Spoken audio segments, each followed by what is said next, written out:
Kia ora koutou, me karakia tātou, kia hora te marino, kia whakapapa pounamu te moana, hei huarahi mā tātou I te rangi nei, aroha atu, aroha mai, tātou I a tātou katoa, hui e tāekie. Kia ora koutou, mihi atu kia koutou katoa. Welcome, thank you so much for being here for this webinar session, which is around supporting parents and whānau of intersex young people. We'll talk a bit more about intersex young people and our organisations and the Be There campaign that this is part of in a minute, but just to start off with, I'll stop sharing my slide and we can all introduce ourselves, let you know who's all here. I'm Moira Clooney, I'm project lead for Te Ngako Kahukura and coming to you from Tamaki Makaurau from Mount Eden in Auckland. I'll pass over to Joey to introduce themselves. Kia ora. Thanks, Moira. Thank you for opening this space for us. And kia ora koutou. It's nice to have some people here with us live, and wonderful also if you are watching this as a recording, which is how we anticipate quite a lot of people will probably be getting into it. So kia ora on the non-live part of this. I'm Joey. I'm the education lead at Te Ngako Kahukura. My pronouns are they, them. And I'm also zooming you from Tamaki Makaurau, specifically out west near Te Hinga, Bethells Beach, which is also where I grew up on the whenua of Te Kawaro Amaki.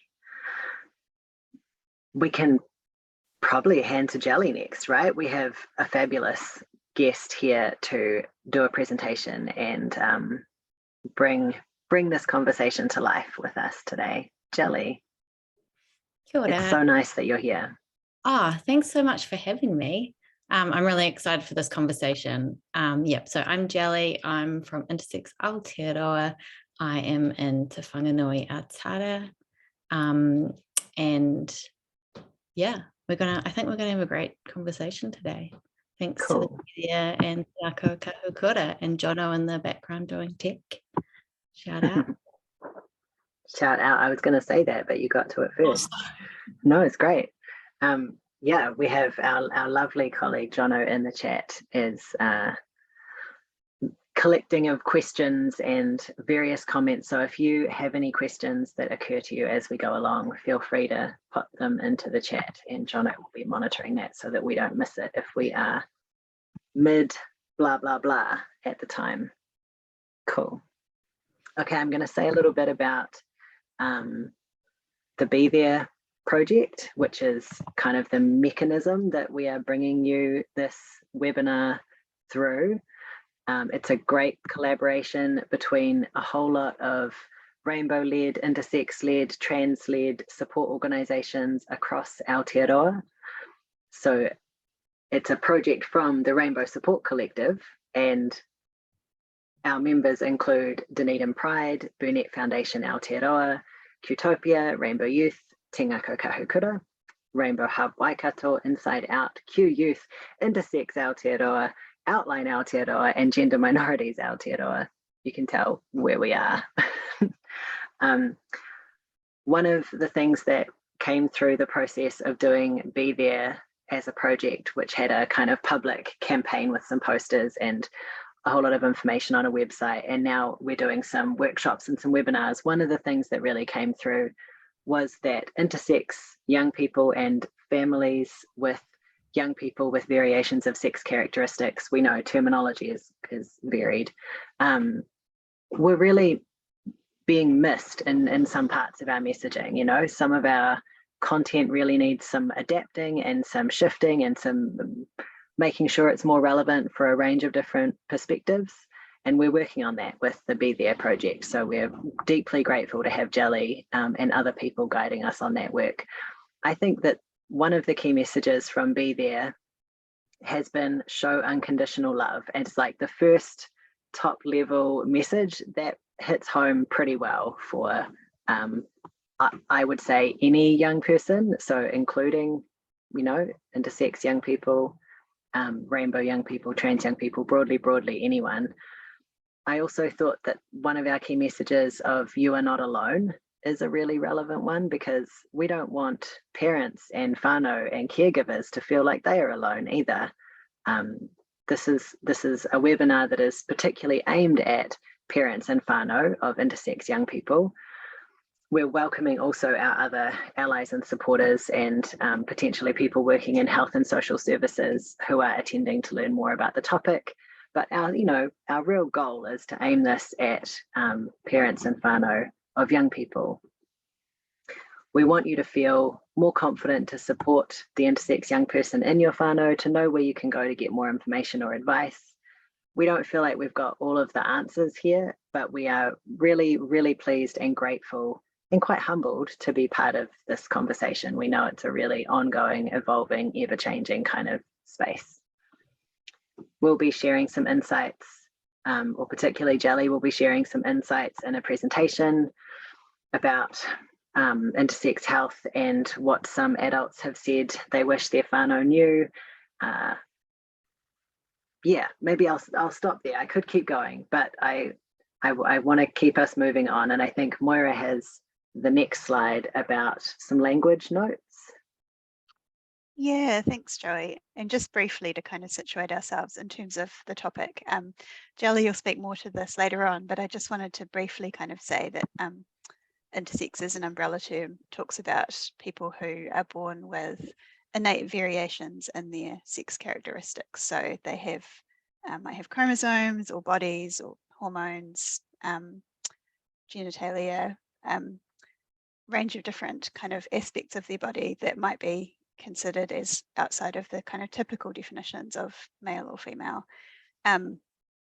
Not everybody who kind of fits under this umbrella might use the word intersex or might know the word intersex. They might have just heard a particular diagnostic word from a doctor. They might not be aware of fitting into this kind of wider umbrella term, and not every whānau uses the word intersex to talk about who their loved one is. There's a range of other kind of terminology that's used around differences of sex development, sort of words around diagnostic labels or conditions or variations. Intersex can be a really helpful umbrella term to talk about that whole range of diversity, but isn't the word that everybody necessarily uses. So just to say that briefly, and Jelly will have a presentation and more to say about it later, but Jelly, did you have anything to add at this point? Did I get that more or less right? You nailed it. That was beautiful. Nice one. Thank you. So I'll close the slides down again and pass back to Joey to situate us a bit more. Cool. I really just have some practical notes, which is about welcoming people to use the chat function and the Q&A function. So if you want to pop questions or comments, thoughts that you have into the chat, you have the option to send it to us as hosts and panelists only, or to send it to everyone. You can introduce yourself and ask questions there if you'd like to. You're also welcome just to be a silent observer. And if you're watching this as a recording, I know that that's what you will be doing. We are going to make some space for answering questions at the end of the webinar, and this is going to be quite conversational. We're going to chat amongst ourselves. So if you have even just thoughts rather than fully formed questions that you want to throw into the mix, that's really helpful and great for us. You know, we would, even if we don't have the answer to something, we would welcome you to ask the question. We've got Jono in the chat, as I mentioned, collecting things. The Q&A function is good if you want to ask an anonymous question, you know, because you can do it in the chat by just sending it to us, but we'll still know who it was that asked that question. Whereas if you use the Q&A function, I believe you can make yourself anonymous completely, and then we won't know who asked the question either, which might be reassuring or helpful if you were feeling that way. We are recording this webinar and planning to make it publicly available. So be mindful of that. We're not going to let anybody unmute themselves and speak as an audience member. We're going to be the only ones speaking, and the only people who will be visible will be us as presenters.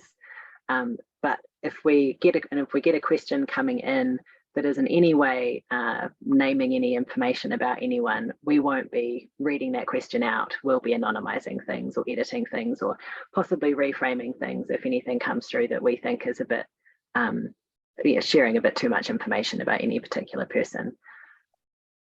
just in case you ask something and it gets reframed and you're worried about why, this is partly why, because it will be a public education resource.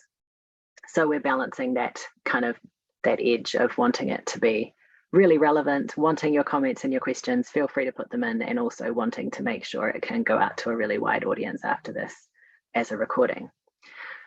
And as I've said, we're aiming this primarily at parents and whānau of intersex young people. We know we have a wider audience than that who are attending or who will be watching this, and we really welcome all of you and ask that you are respectful and generous to each other and to us. We will be also to you. We know that these topics are often difficult. It's sometimes not something we know how to talk about really comfortably and with a lot of flow. So we will be doing our best. Please be compassionate to yourselves and to us about it as well. Moira, I think you had something else to add. I love that Jelly is nodding. I get so much support and good feelings when Jelly nods while I'm talking. So that's great, thanks. Jelly, if you have anything to add at that point, feel free. Thanks. I'm really enjoying this webinar so far.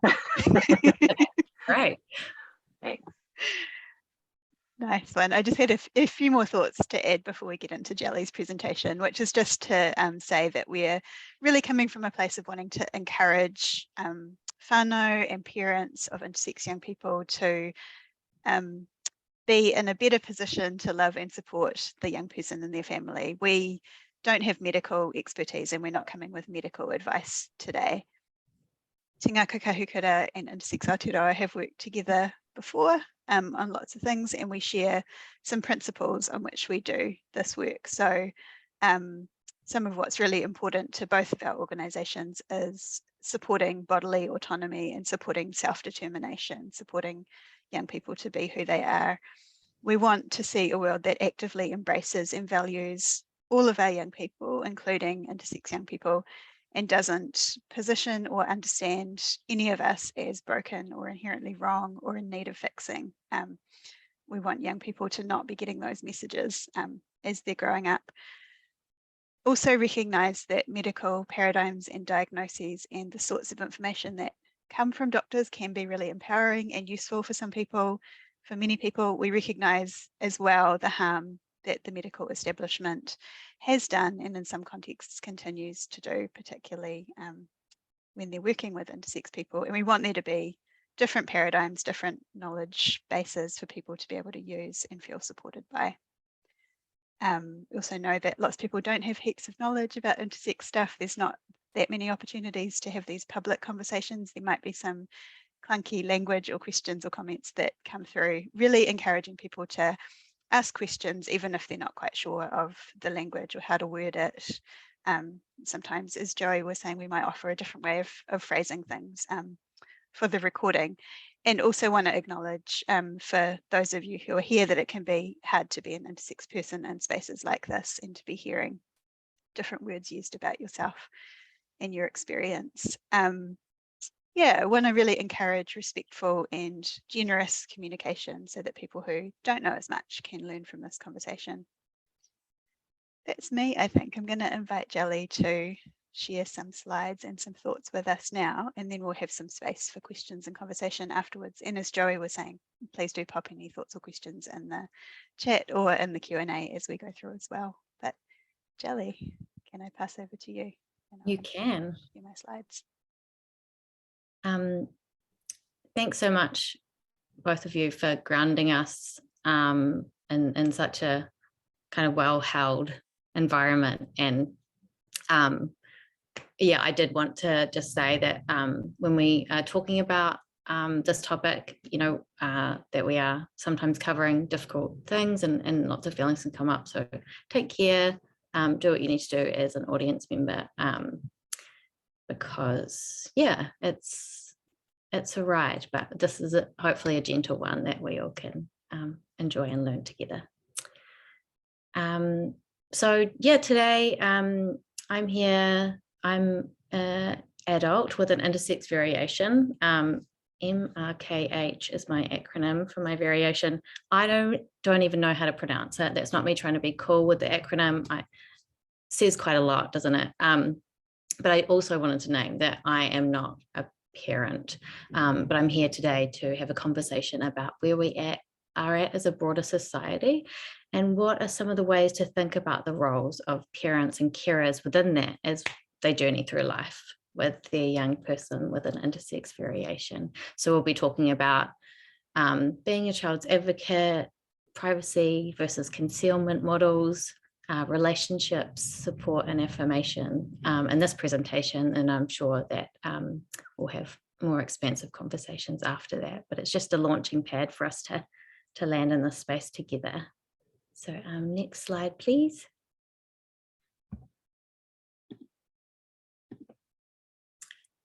So as Moira already beautifully said, there's an explanation here that includes sex characteristics and the explanations, the list there around what makes up a person's primary sex characteristics. We all have, and then so as Moira said, those variations can be considered outside of normal. And there's a list at the top there of different variations, not all of them, but some of them.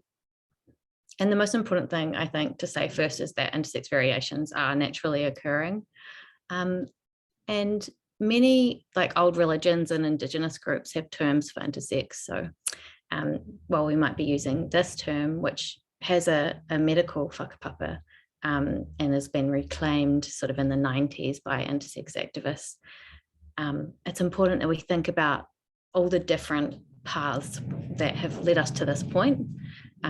And I read just the other day that there's been a recent discovery in archaeology of a 900-year-old Viking in Sweden with hypospadia. So, I think this isn't necessarily a new conversation, but interestingly enough, I think because of our more recent history for the past 70 to 100 years of medicalization, it is a new for a lot of us. So it's great to be here and talking about this and learning together.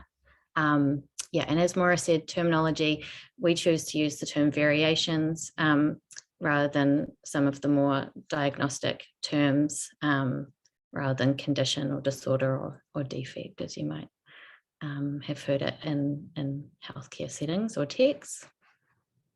Next slide, please. So if intersex is a natural occurrence, what then is normal? The cool thing is within your family or whānau, you get to paint a new world for your tamariki. And I think we all can benefit from reconsidering what normal is. So natural variations of sex characteristics are sitting around 1.7 to 4% of the global population. In Aotearoa, that is over 80,000 people, yet we still don't really know how to talk about it and maybe who to talk about it with. I think, again, this is an invitation for us to create a new normal, to reconsider what is normal. And we can do that through connecting, reading resources, and educating ourselves to upskill yourself and those around you. And I look at it this way. Intersex bodies are a gift that release us from these impossible constraints of what is considered normal. Next slide, please.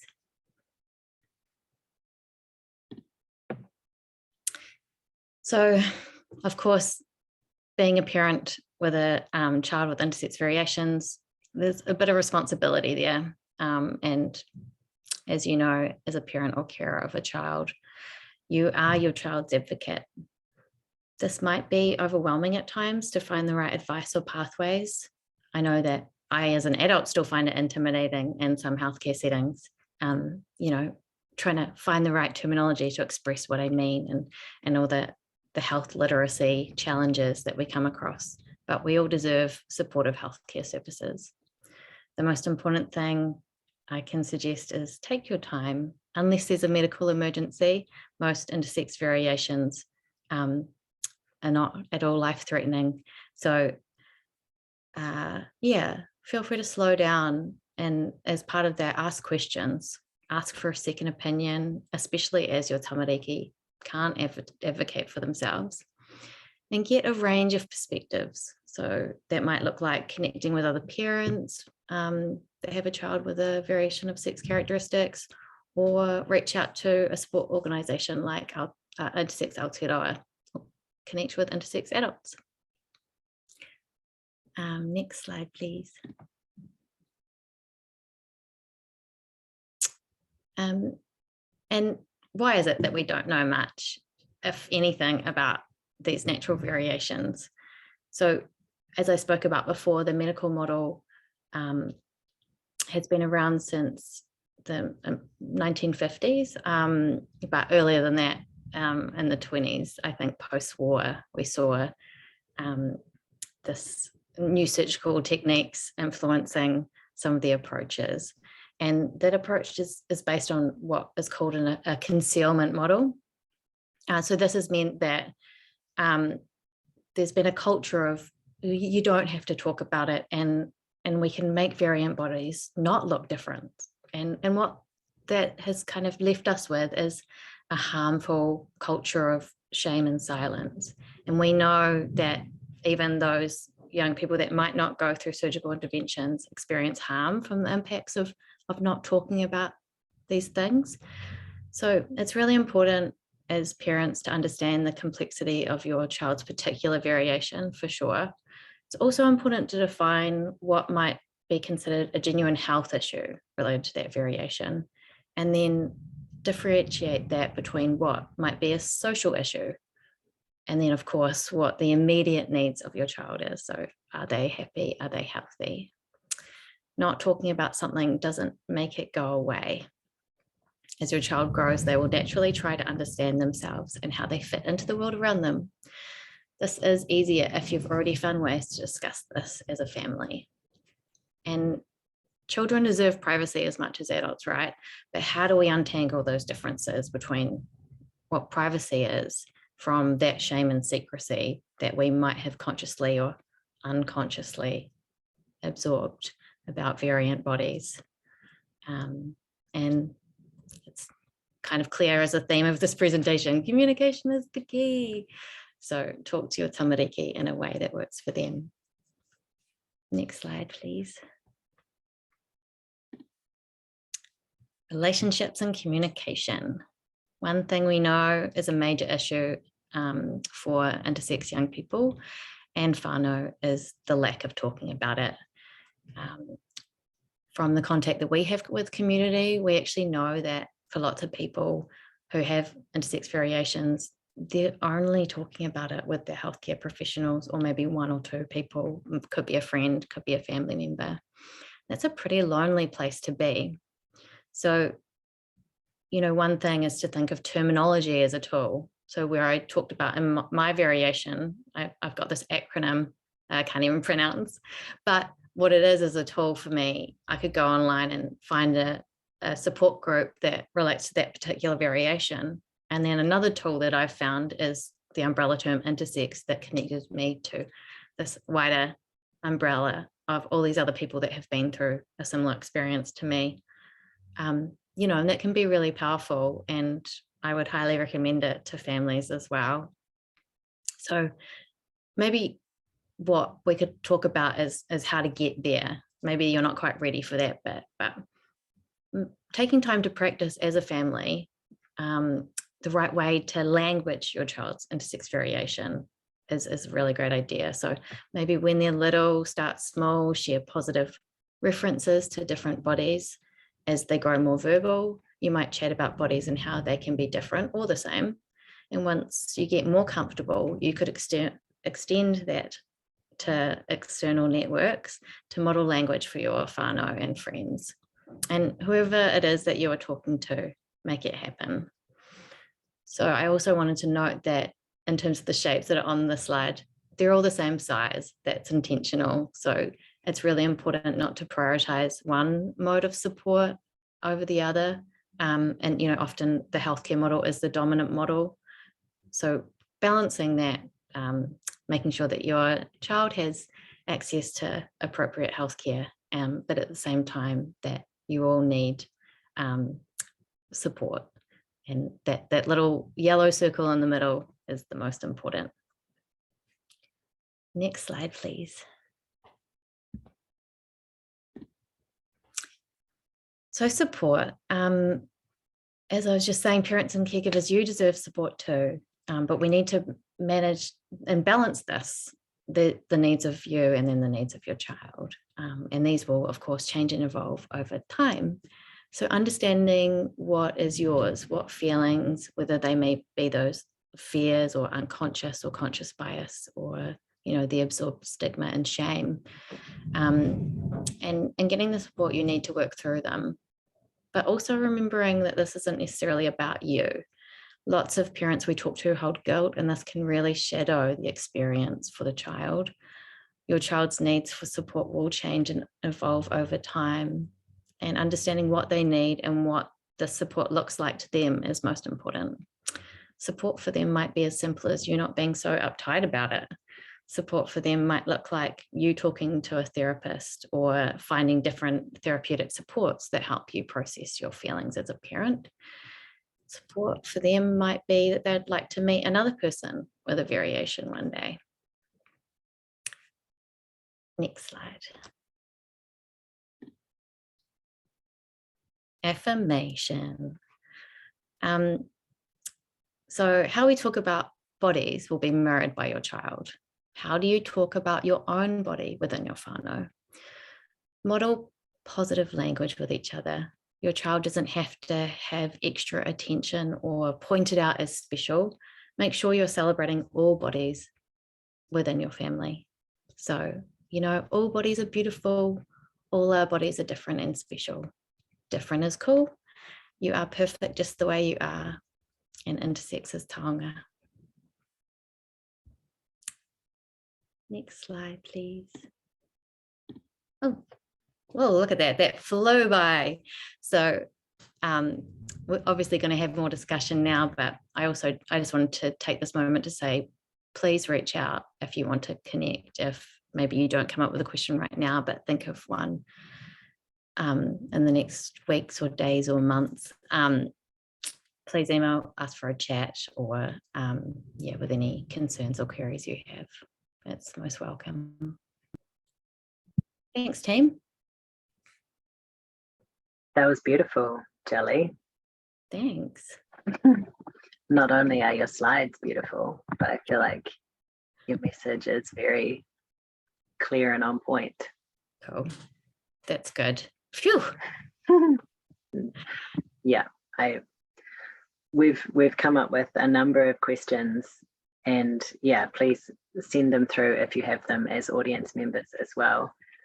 I wanted to say to Jelly that I really think there's a similarity in terms of any whānau or parent or caregiver needing to have a supportive process for themselves as part of loving and caring for their child, right? And this is true if you have a kid with variations of sex characteristics, or true if you have a kid who's doing gender differently, or true if you have a kid who's whatever. It's so important for our parents and caregivers and whānau to know that their feelings and their experiences are valid. And also what I heard you saying was like, find the support that you need and be part of the range of different options that exist. That there should be more, obviously, but that exist for parents and whānau, and then also for young people or adults, intersex adults as well as young people, like that. You don't have to expect that this will be something you will hold by yourself, or something that you can only talk to, say you're co-parenting with another person, that you can only talk to that one other person, or only talk to the doctor about, or only, and then your child might be someone that you end up getting support from about this, when actually they're at the center of that with their own needs, which might be quite different to the parents' needs. And where do the child's needs end up kind of being pushed to the side, maybe, if the parents' needs get prioritized all the time, if they don't get their own path? It's like everyone needs their own path. Mm-hmm. So I really appreciated that.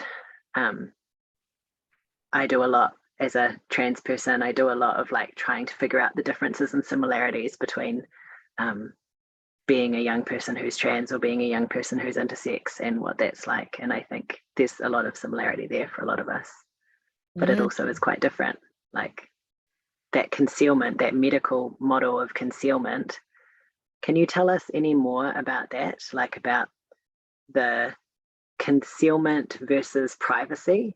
Like, because you're not saying shout it from the rooftops, let it all hang out, whatever, who cares? You're saying no, privacy is really important. But what's the difference?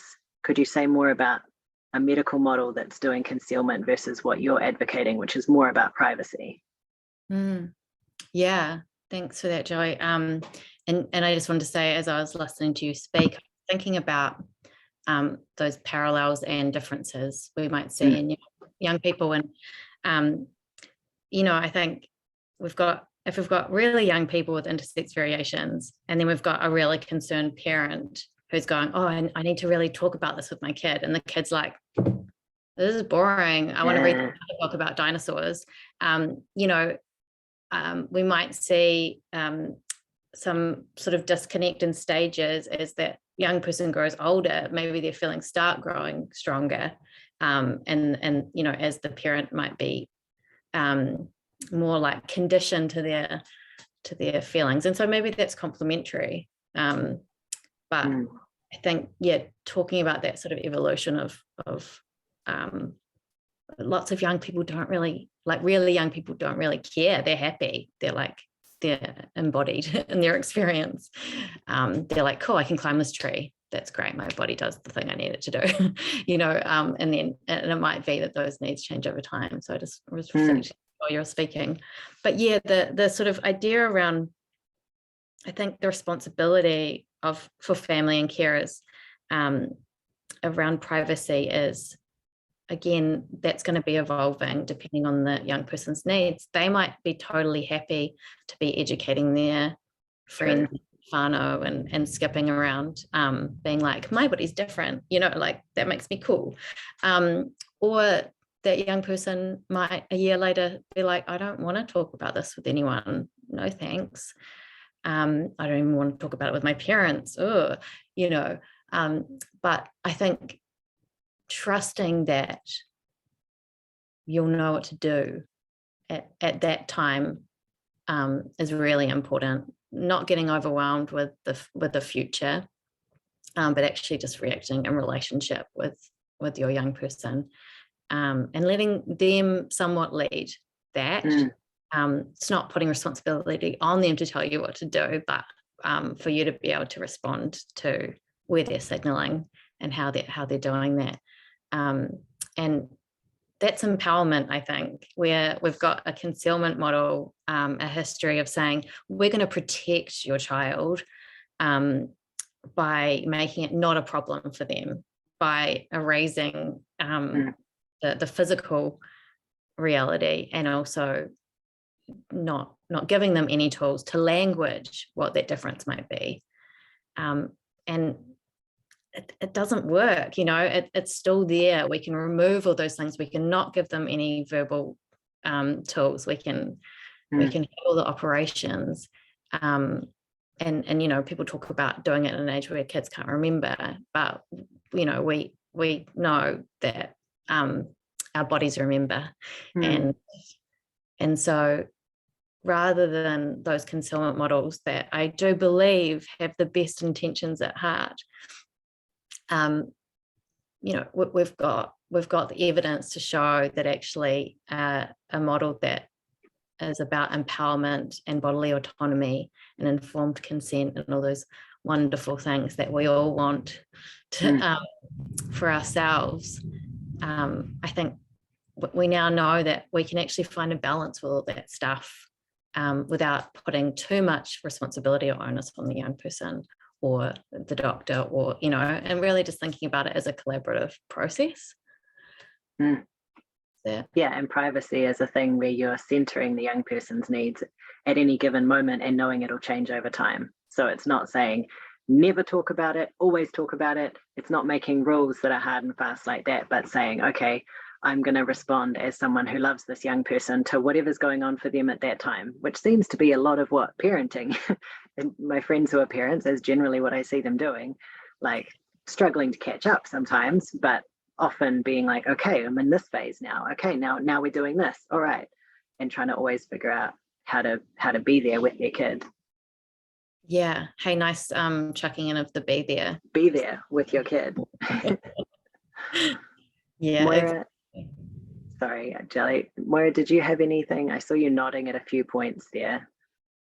Yeah, nodding at all sorts of points. I think I was thinking a bit about the same point in your presentation, Jelly, about the support needs of parents and young people. And one question that came to mind is wondering what parents can do with their feelings. Like, you know, we talked about the importance of not necessarily always bringing that to your kid to have to educate you or to have to kind of talk about it if it's not what the conversation they're wanting to have at the time. But yeah, wondering what support options there might be for parents who are trying to make sense of things or having a bit of a hard time. Yeah, I mean, I think what we hear mostly from parents and carers is really wanting to end that isolation for themselves, in terms of like, there's not heaps of resources just immediately there. You might not get them from the healthcare setting. They might be able to tell you what the medical pathways are, but not necessarily like what those emotional pathways are. So there are, you know, options like the wonderful world of the internet, and jumping on, like, there's a Facebook page, Parents of Intersex Children, I think it's called, but we can put the link in to the chat if you're not already connected. And that's an international group. And then of course there's more informal like networks, grapevines that I know exist in Aotearoa, where people have, you know, the need's been so strong to connect with others that they've forged those pathways themselves. And as an organisation, we have so many aspirations to be able to have a future where we're providing or supporting facilitation of peer support for young people, parents and whānau, and different variation groups, or the sort of cultural intersections as well that are so important in Aotearoa. So yeah, I'm also saying watch this space then, because we're hoping in the next couple of years to be able to develop that more and more. But immediately, if anyone does need to connect, you can email us and we can make sure that we can find different ways to do that. Even the things that make a difference, I think, is just like having someone that says, I get it, you know? Yeah. We have a related question as well from the audience, which I could pop in here because it's a really helpful question. How can we encourage medical professionals to share the details about how people could connect? So if you are a parent of an intersex baby or newly diagnosed with a variation, a kid in your family, and you're looking for support, obviously you've mentioned the Facebook group, Parent Support for Intersex. That's great, and you've mentioned Intersex Aotearoa, but apart from the support mechanisms themselves or what the organisations are, what can we do to get medical professionals to recognise the importance of that piece? Yeah. Should we just keep telling them? Yeah, I think yeah, it is going to have to be a collaborative process. You know, we've got a pretty stretched national healthcare system for sure, but we also deserve better. We don't get referrals through any formal pathways, despite you know, sharing information. Starship has done a bit of work with us over the years, specifically with Mani, Bruce Mitchell, and yet still we don't necessarily hear from people. And what we do hear is parents who have had children in the last couple of months who've been told there's nowhere for them to go. So you know, it's not, there's sometimes these ideas that like, oh, we did things badly in the past, but we're so much better now, where we actually know that if that's one of the primary concerns of families is like, I need to be in touch with other people, then, you know, what a better conduit for that, but in healthcare settings. So, yeah, again, there's work happening. We've got a budget from our government that's saying in the next 4 years, there'll be better training and resources made for medical professionals. We've also got people like Denise Steers have been making resources for parents and caregivers, but also secretly for the doctors to read, you know, and reflect on as they hopefully use those resources with parents, and they are full of you know, similar support groups and contacts that we've been talking about here. So we'll definitely see changes. They might not be as fast as we'd like them to be, but they are happening. Yeah, that's what I was going to say too, that I think it's what can be done is it often feels like really small steps, but actually cumulatively we get there with some change, we get there with some movement. Like I think Intersex Aotearoa and Te Ngako Kahukura will be collaborating on some further webinars, particularly for health professionals and medical students later this year and early next year. So, you know, it's not like 1 or 2 or 3 webinars will fix everything, but the more access we get to talk directly to clinicians, health professionals, anyone in that healthcare provision space, the more we do share this kind of message to say, actually, there's a lot of unmet need for social connection and for that to be part of this picture. It's a necessary part. We're not saying that the medical stuff is not important as well, but you can't just only have that. You got to have some other aspects of support and pathways forward for people. And some of that, in terms of what doctors need to know, is not necessarily, like, it's not hard, it's not rocket science or expensive or difficult necessarily. It's just, yeah, being able to bridge conversations with different sectors kind of outside of the medical establishment, which can be a bit challenging, I think, sometimes.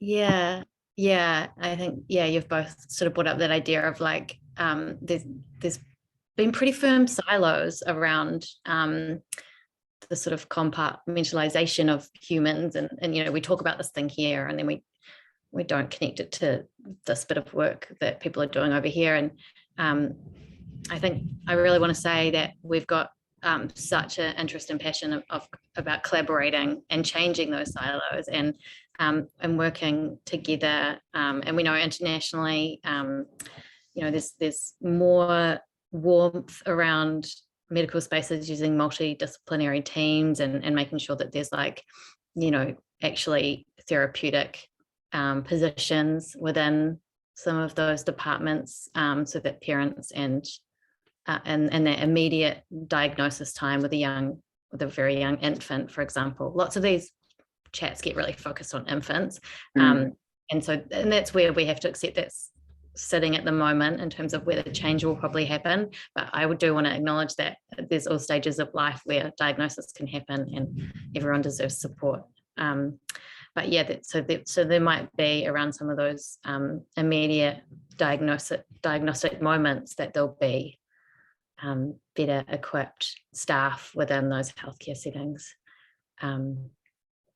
But yeah, I think also having lots of different approaches, not just sort of like one is going to be the way that real change happens. I know from doing work with nursing school programs and then seeing nurses in the workforce as well over a number of years lately, particularly in relation to trans stuff, but kind of also broadly rainbow stuff, that often the content that's this kind of level of like,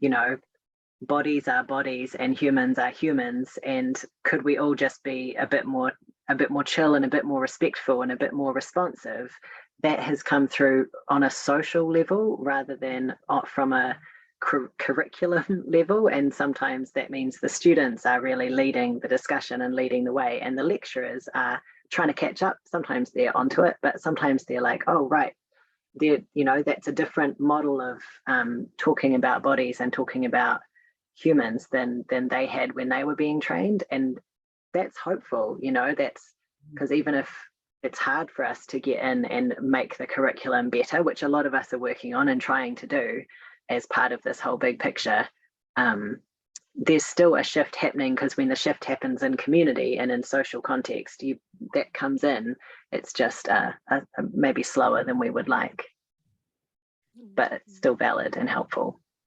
Yeah, absolutely. And best of luck to those students coming in to those cultures that, might still be stuck in different generational perspectives. And we know that those spaces can be really hierarchical.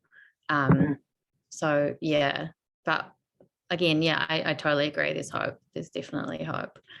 Yeah. I liked what you said about wanting parents to get strongly a sense of like, feel free to slow down, a sense of like, take some space and some time when you're making decisions, particularly about medical or healthcare stuff for your child.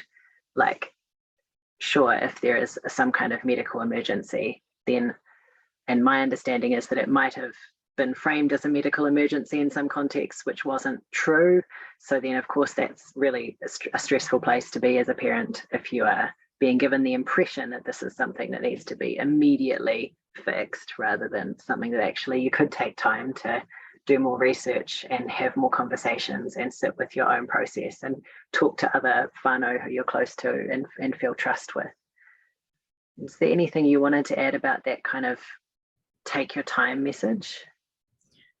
Yeah, it sounds simple, but I think that's been hard won by those of us that didn't have that opportunity, or our parents didn't have the opportunity, or like there was no access to any other alternative or resources. So yeah, it's getting a diagnosis, whatever age your child is scary and overwhelming. And so if something's being framed in a health context, and it's got that weight to it, but someone's offering the solution at the same time, of course, like what an opportunity. Thank God, and so, it's really, it's difficult, because there's I have no sense of blame on anyone put in that position of having to make that call, when of course that's with the intention of care and love and the best. Absolutely. Person. But and some of that health literacy stuff we talk about is resisting that intimidation of that moment where someone's using language that you don't quite understand, but you're in a hospital, so it must be bad. Of actually just saying, thanks so much, I'm going to take some time and go and talk to some people. Can you tell me in this immediate moment whether my child's at risk of harm? And if it's a no, then great. Let's just go and take a breath, stand in the car park, count to 10, whatever it is that you need to do. So, and I think we're hearing more and more that, because we're hearing from parents who said, oh, I got told this horrible thing, but I'm over here and I found you and I found other parents, they're showing us that there is more information out there for people to be like, hey, I think I've heard about this and maybe it's not so bad and we should go do some more research. Yeah. We're amazingly almost at the point where we're going to be doing our wrap-up thoughts and pointing to all of the resources that we want people to connect with. I thought I would let Moira have a moment, share any thought, comment, question, if you feel like it at this time. I'm not sure if it's a question or a thought. I'll start talking and we'll see where we get to. But I was just reflecting on you had a point on your slides, Jelly, about your child as a taonga, and I know that you developed a resource for parents a while ago that had that same title as well. And I really love that sense of like a lot of what we're talking about is support or some sense of like difficulty or stress around your child being born with and slightly different to how you might have expected. But actually, it's not just about support around a problem, right? It's also about how do we celebrate difference and how do we celebrate our young people for who they are. And yeah, I really love that sense of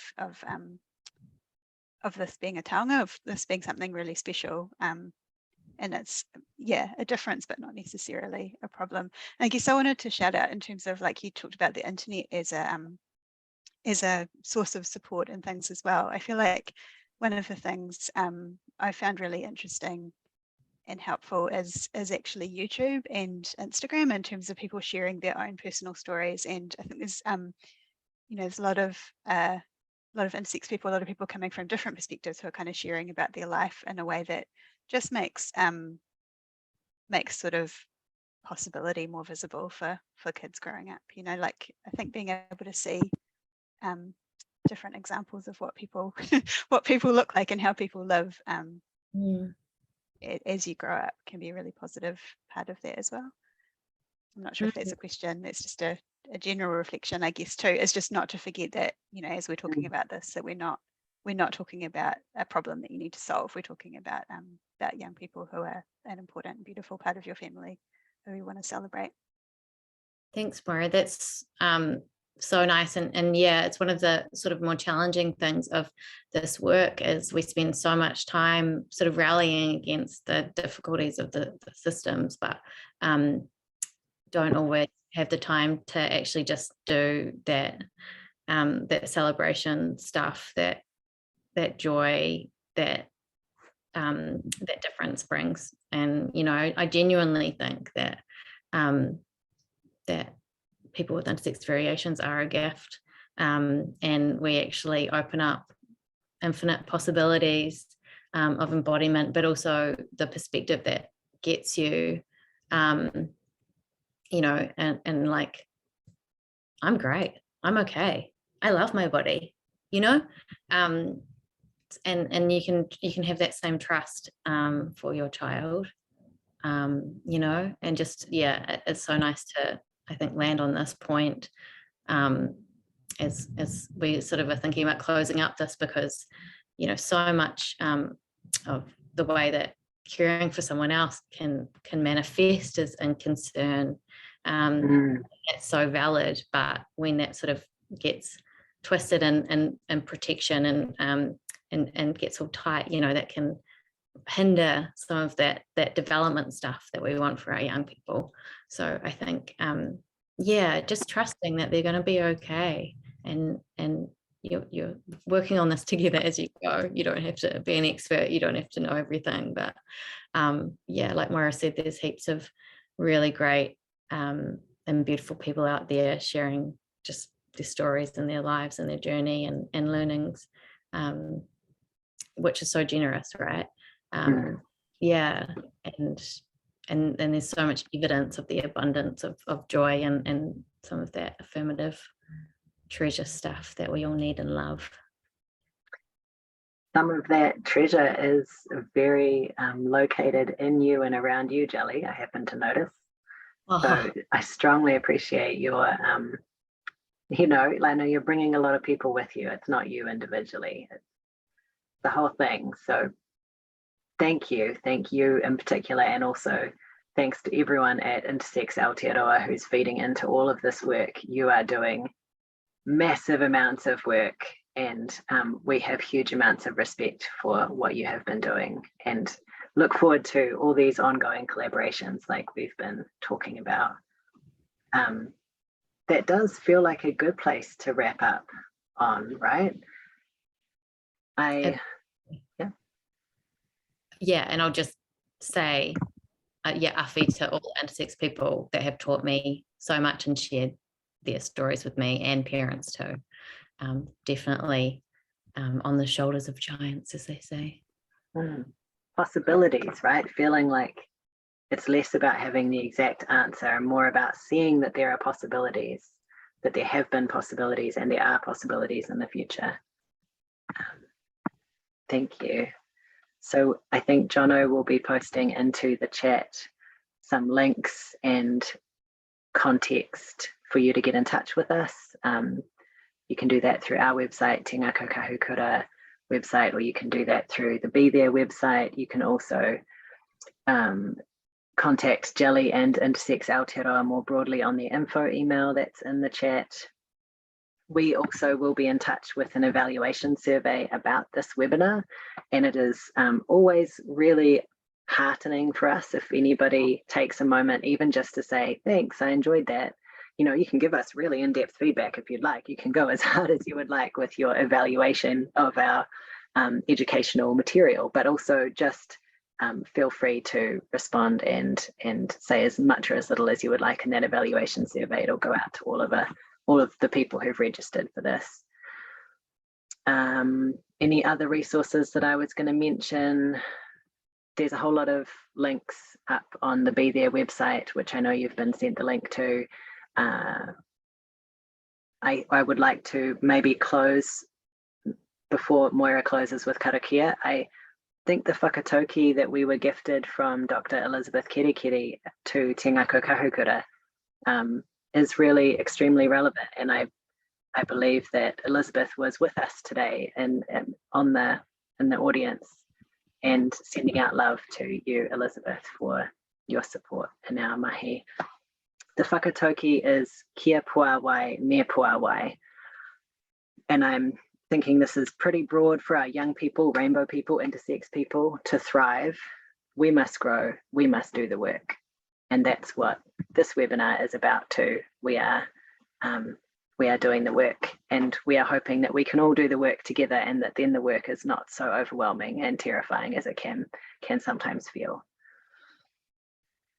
Okay, I will stop talking. I will hand to Moira to close. Jelly, do you have any last thoughts? Just thanks. Always awesome talking with you both, and thanks to everyone that came along today or will watch this in the future. Kia ora. Well, thanks. Yeah, thanks, Jelly, for everything you've shared, for your wisdom. Thanks, Joey. Thanks, Elizabeth. Thanks, Jono, in the chat. I'll share my screen. We've just got a couple of slides to share some links around extra resources if you want to read or listen to or watch something else following on from this. The Be There website itself has a page up there of resources for supporting intersex children and young people, including that one that I mentioned that that Jelly developed a couple of years ago. Your child is a taonga. And as part of the Be There campaign or project as well, also running a series of workshops for kind of more broadly parents and whānau of rainbow young people. Those are more interactive, so there's like 20 people in each session, and there'll be more of a chance for people to kind of share more of their own story and ask questions of the facilitators. The team from Inside Out will be running those ones. So if you're interested in those and available on those dates, they're up on the screen now as well. But yeah, that's all for me. Just thank you so much, everybody, for being here, and for those of you who might watch this in the future as a recording. And I'll just close us as we opened with a karakia, me karakia tātou. Unuhia, unuhia, unuhia ki te uru tapunui kia wātia, kia mama, te ngākau, te tinana, te wairua i te ara takata. Koe ara I rongo whakaere ake ki runga kia tina, uye tae kia. Kia ora. Thanks, everybody.